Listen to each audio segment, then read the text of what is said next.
Welcome children for the next session of general knowledge. We all were doing the geography section. Do you remember what have we done in the last session? Yes, we have studied globe and the map.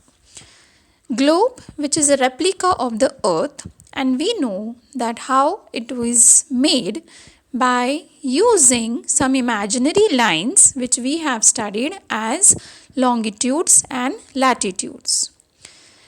Now these longitudes and latitudes, why have they been made? One very purpose which we have seen last time, that the longitudes and latitudes is helping us to get the exact location, the exact size, the exact shape of the regions or of the places on the earth's surface exactly when we bring it down on the globe or on the map. Today's topic will be the movement of the earth, which is very much related to the longitudes also and latitudes also. We know that the earth is not stable. The earth is constantly moving. Now this moving earth is performing two types of movements. And these two types of movements itself, they are called as rotation and the revolution. We will be studying in today's session what is rotation and revolution along with its effects and uses, like for what are all things we can use it. The very first movement, rotation.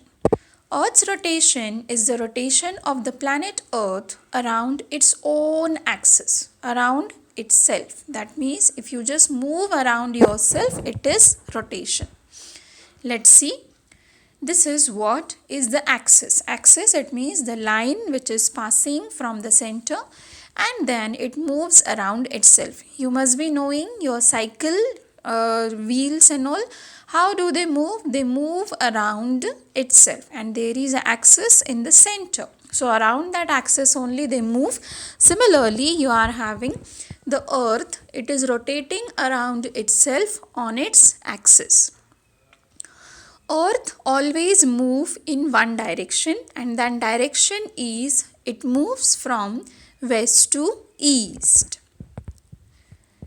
Now this tilt or the earth is not straight actually. When the earth is rotating, it is not rotating in a straight manner. It is slightly tilted. Like if you hold the ball and if you move it, that is straight. But if you slightly turn or twist your hand and then you start rotating that, it will be tilted like it is shown. The earth is tilted, right? It is slightly tilted. That means it is slightly angular. Now around this tilted axis itself, the earth is rotating. Clear?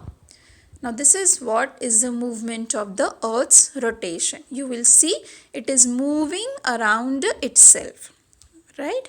And in the center it is moving according to its axis itself. It is not going anywhere. It is moving in a proper area only, right? So this is called as the earth's rotation.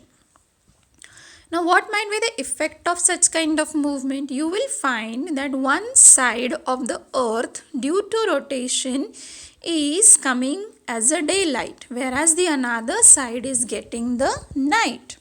As we know that sun is fixed. So due to the rotation of the earth, one major phenomena which is occurring, that is the occurrence of day and night. We find that half of the earth is remaining in the daylight whereas half of the earth is not. And because the earth is rotating, everywhere the phenomena of day and night is occurring. Imagine if the earth would not be rotating, then same place must be having only day and the another place will be having throughout the year night. But that is not the case. Due to the earth's rotation, we are getting the day and night phenomena. As it is shown here in another picture, that earth is rotating around its axis from west to east. The side which is in front of the sun is having the day, whereas the side which is not in front of the sun will be experiencing night. So one of the important effect of day and night, the rotation is the occurrence of day and night.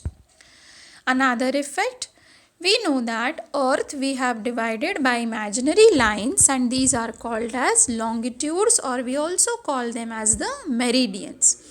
Do you remember how many meridians were there altogether? 360. Very correct. We are having 360 meridians. You will find over here in the western hemisphere 180 and in the eastern hemisphere 180.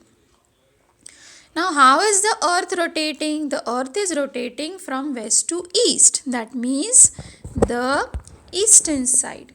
That means the eastern side, it means this particular side. This particular side, it comes in front of the sun first. And as a result, one after another, one longitude will be covered, and then the western longitudes will be covered. It means what?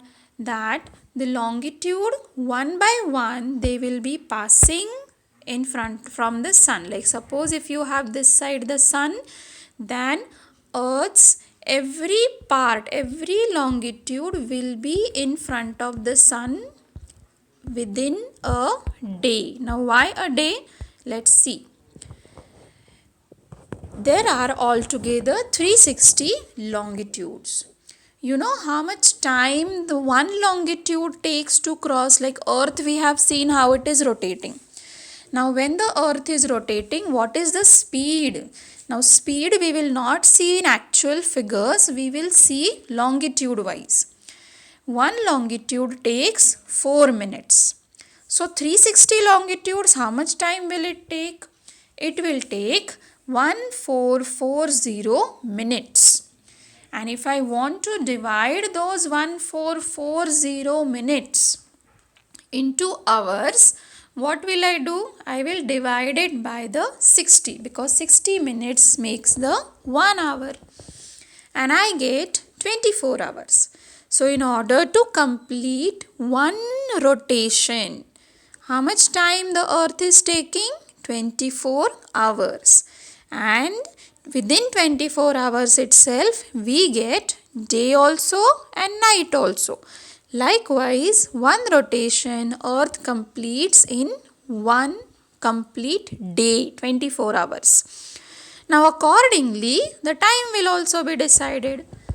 How the time will be decided? Let's move back. I will go on the before slide. Okay. Now in this, the eastern hemisphere longitude will come in front of the sun first. So eastern hemisphere regions, they will be ahead in time, whereas the western hemisphere places will be behind.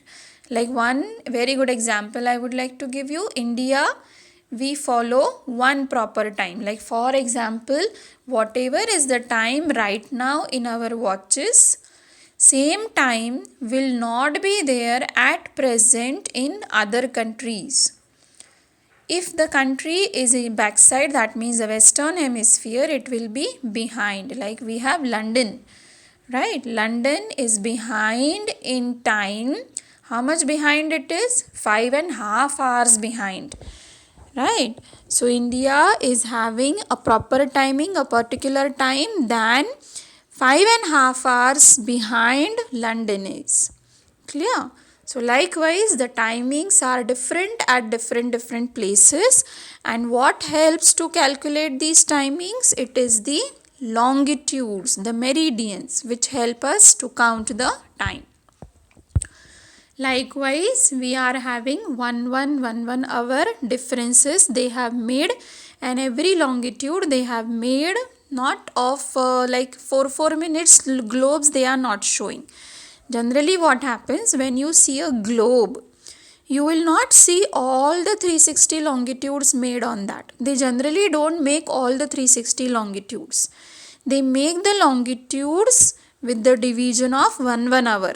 Like, do you remember how much time one longitude took? 4 minutes. So 4 minutes, it means 1 hour 60 minutes. So how many longitudes will take 60 minutes? So we have 15 into 4. So yes, there is a gap of 15 longitudes. After every 15 longitudes, they will make one line. And accordingly, one line will be called as one time zone. So generally on the globe, they make only 24 lines, and every line is showing the 24 time zones. Like this. They don't make all the lines, they make only 1 hour gap lines. That means they will make the longitude 15 degree. After that they will make 30 degree. Then they will directly show 45 degree. Then they will show 60 degree. Likewise, they make the lines on the globe. These are the 24 time zones. Even these are also showing the same. Now the next movement is revolution. Revolution of the earth, that means when the earth is moving around the sun. How? Like this.